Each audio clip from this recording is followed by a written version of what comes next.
Hey everybody, how we doing? This is Mr. Trimuka. I am just trying to get you the weekly update here for chemistry. As my learning plan is starting to load, there we go. We should be in good shape. Um, One thing I just wanted to point out: there were a number of you that did not take the chemical reactions test at all. If that's something you plan on doing, you're going to have to reach out to me, give me an email, talk to me on Google Meets, whatever it may be, so I can open that up for you. Okay, but I have shut it down for now, given you all the way through the weekend. Uh, but anyway, that is pretty much the case with that. If you're having trouble with anything, you need to get a hold of me. You need to just reach out during Google Meets. I can go through things with you. It's not too tough on my part, but I need you to reach out to me. I need you to get in touch with me if that's the case. I am here to help you, and I want to make sure that you got this stuff down. Moving ahead, though, we are into solutions to finish out the year. Last 4 weeks here, we got your more traditional learning plan here this week.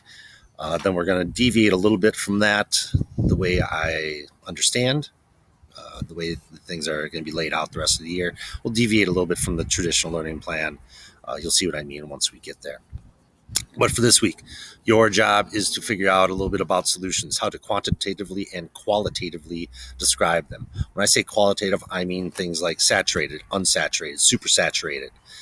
You'll learn a little bit about those terms. It's a lot of vocabulary right away in the first set of notes. Okay. Then you get to, so we got our notes here, right? Okay. So I'll pull the notes sheet up. You'll see what I'm talking about here. And it's a little delayed when I'm trying to show this a little bit here, but these are your typical notes. You know that you've seen this stuff before, so you can see a lot of terminology right away. So pay attention to what you're doing there. Don't just blindly write this stuff down. I need you to realize what you're writing down and that type of stuff. Go back and replay the video if you need to figure it out. You're going to learn a little bit about something called solubility curve here. Looks real complicated, but if you listen to our presenter, Mrs. Strauss, I believe, is the narrator for the set of notes. She lays it out pretty well. So pay attention to what's going on there. You should be fine. Second part is calculations of concentration. So you're talking about two main things: molarity and parts per million. Excuse me, even parts per million, or I mean billion, are another way of describing these things. A little mathematical, but I don't expect any problems.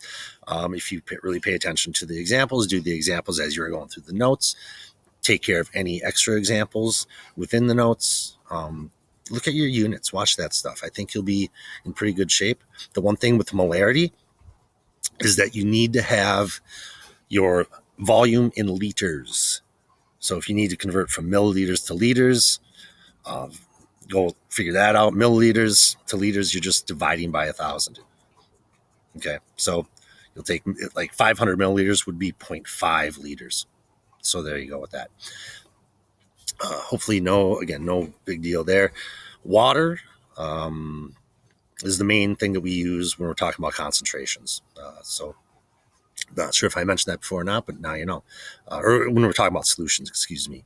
But anyway, you got that. Then you got, again, according to your learning plan, you're going to have your practice problems, so to speak, or your practice choice activities.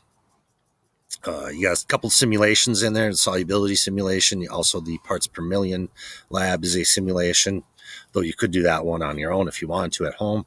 But there's a simulated lab that's linked in there as well. Check that out. There's a molarity practice, and that is more mathematical problems. Once you get through the notes, you have to decide, what do I have the most trouble with?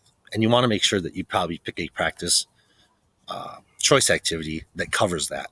That way you can get better at it. You can, hopefully do a good job, and then check your work after you turn in your learning plan. I will have the keys for your work all set up in the in Schoology once you are done with things. So look for that. That'll be posted later on this week. Of course, you got the review activities. The Schoology discussion has been a big hit, it looks like. A lot of you are choosing that. So continue on with that if that's what you prefer. Otherwise, obviously, you have the one pager or the Costas questions. So either way, that is about it. Once you're done with that, turn that in. Take the quiz. Again, complete learning plans. If they are incomplete, I do dock your overall quiz score by at least one 4.321 score. So if you got a 3 for instance, but you only did half the learning plan, I'm going to knock you down to at least a 2. So just letting you know what's going on with that. So if there are any questions, come see me. Stop by Google Meets anytime from 11 to 1 on weekdays. If you prefer to email me, that's okay. But keep in mind, anything after about 3:30 or so on the weekdays, or even anything that I get on the weekend, I'm not going to get to right away. In fact, over the weekend, I've stopped kind of checking a lot of email just by accident if I come across it. So either way, just kind of letting you know what's going on. Reach out to me if you need to, and have a great week. Bye-bye.